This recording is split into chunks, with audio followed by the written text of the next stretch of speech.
outside the limit of our sight, feeding off us, perched on top of us from birth to death, are our owners. Our owners. They have us. They control us. They are our masters. Wake up. They're all about you, all around you.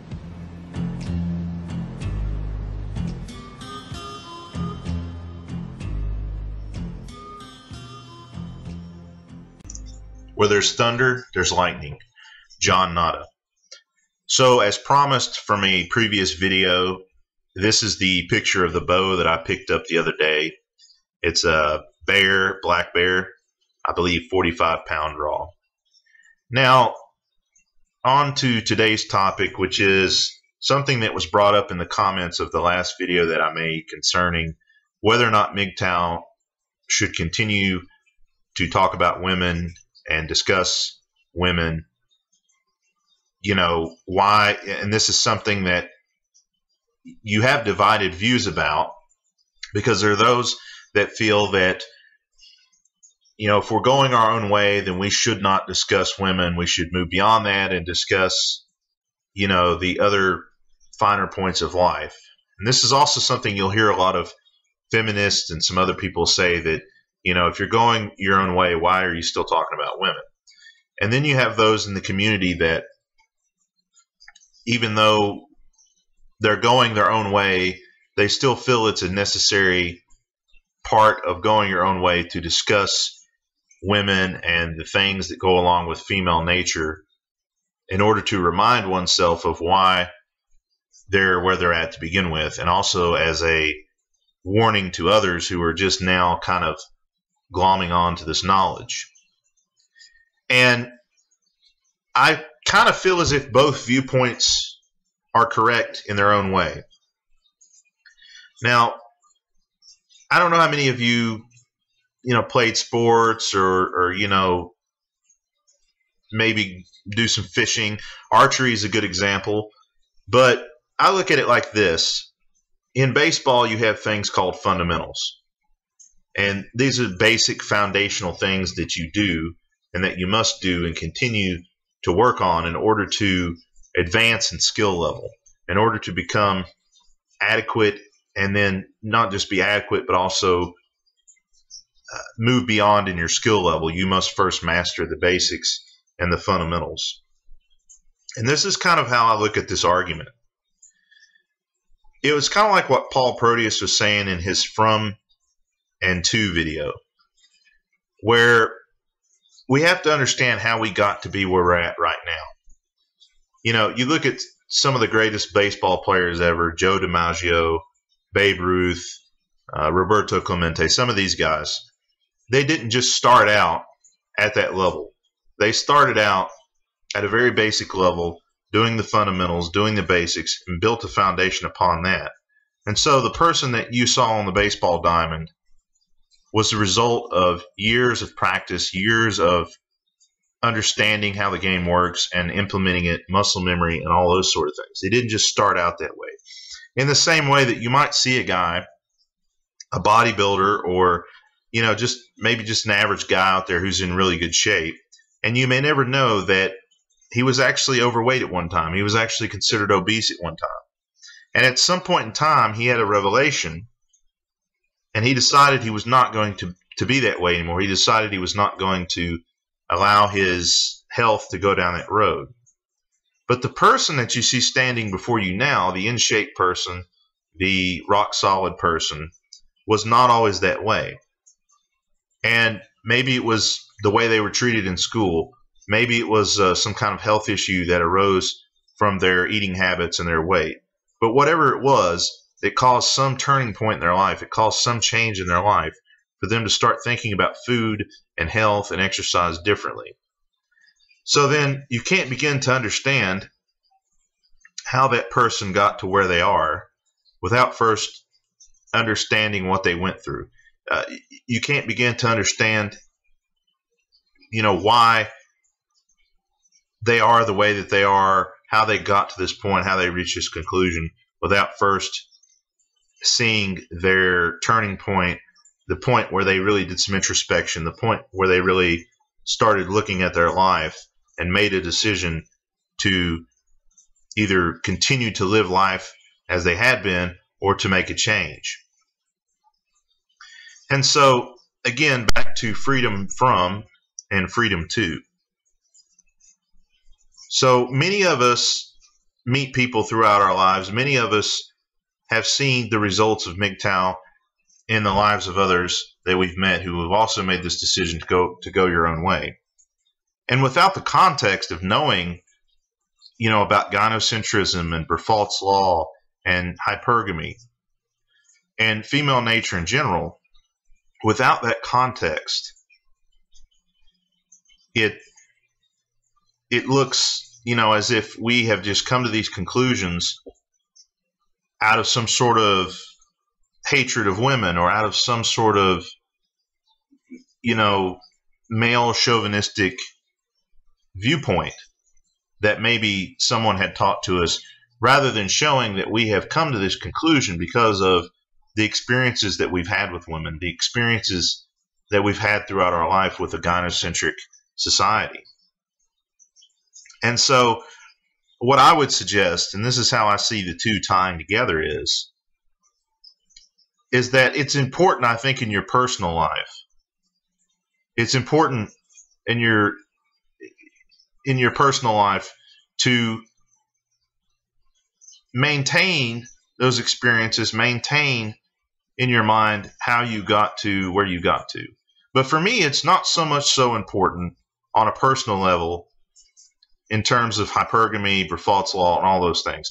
Those things on a personal level to me are not all that important because I've internalized them, I've become aware of them, I understand them, and they have informed to some extent the way that I live my life, as they have informed to some extent the way that many of you live your lives. But by and large, we just accept them as byproducts of life. We just accept them as parts and facts of being alive and the way that things are set up in nature as well as our society. And so for me, on a personal level, I would rather focus on things like, this hunting trip that I talked about in a previous video, becoming more outdoors and more active and going back to being in the wilderness and in the forest the way that I used to when I was younger, having that being more important of a part of my life than it is to sit around and talk about women all the time.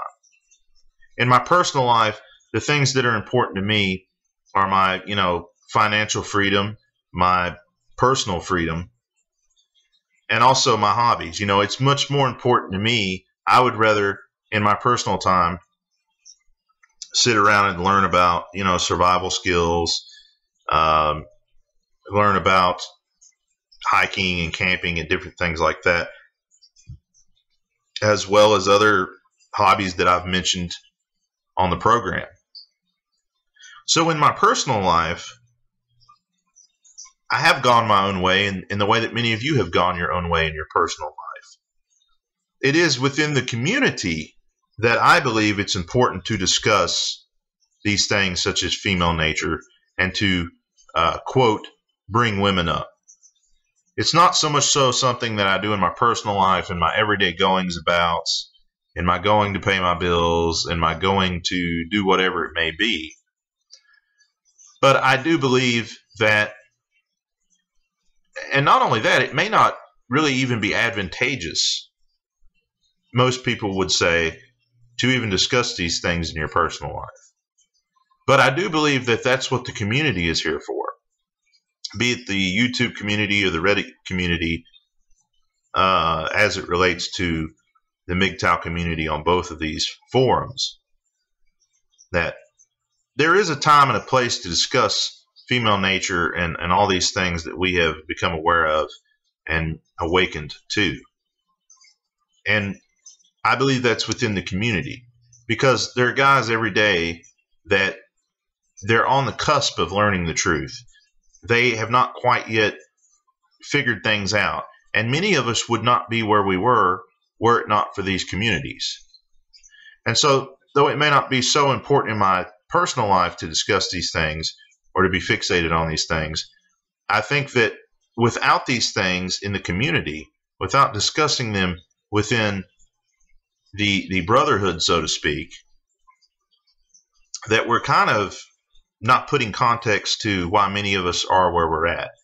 I think it's great to talk about finances. I think it's great to talk about, mechanic work on vehicles and a lot of practical things that a lot of us MGTOW out there can benefit from one another in learning. But again, it's not that it's one way or the other. It's just that the time and the place are important.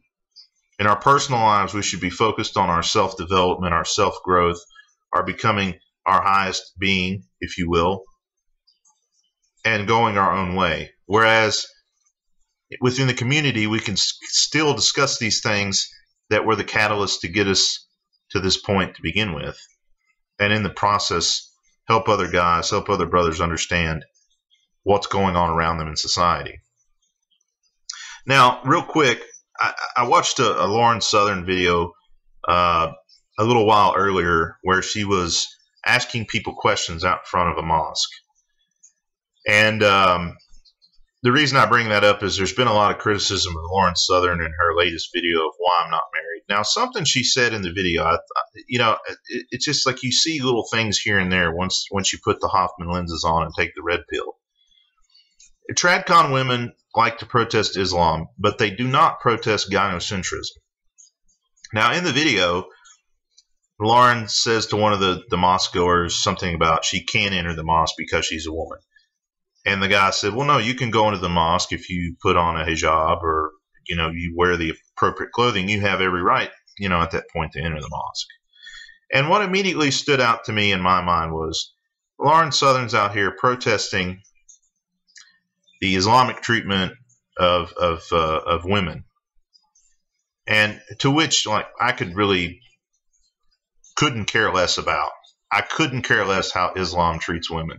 Because women couldn't care less how gynocentrism and gynocentric Western governments treat men and boys.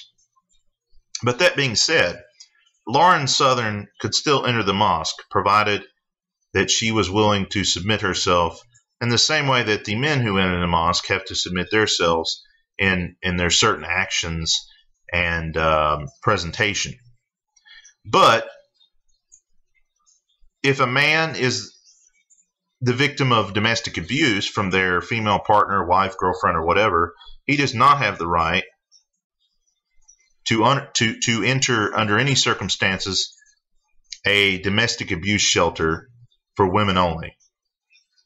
So you see, in the West, there are places that men are not welcome and cannot enter. And so that's kind of the whole point about these TradCon women. They never protest gynocentrism. They never protest the unfair treatment of boys and then the unfair treatment of men in the family courts. And not a word is ever spoken when one of these men who have had all they can take from the family courts decides to douse themselves in gasoline and immolate themselves in protest of the family court systems and, in effect, of gynocentrism and the way that it has treated them and other men. Not a peep, not a word. They're out there in force when it's something popular, when it's something that is not controversial to protest. But when it comes to the treatment of men, when it comes to men's plight in society, they never offer to fight for men on men's behalf. It's always staying in the shadows, staying where it's safe. It's very easy to pay lip service and to say you're not a feminist and you're not like other women. But how many of those people have actually fought for the rights of men to have the same amount of control over their sexual reproduction in their bodies as women do, to have the same opportunity of custody in family courts? How many of these women have spoken out against the listen him to leave hysteria and pointed out that it's facts that get a conviction, and it's not just simply that we should believe all women and believe that all women are victims and that all men are perpetrators? You never hear this. And this is how you know that all TradCon women are doing is taking their next incarnation, their next avatar, because feminism is falling out of popularity. Feminism is being revealed for what it is, and they must do what they must do in order to continue. They live and we sleep. This has been John Nana, The Days of Thunder.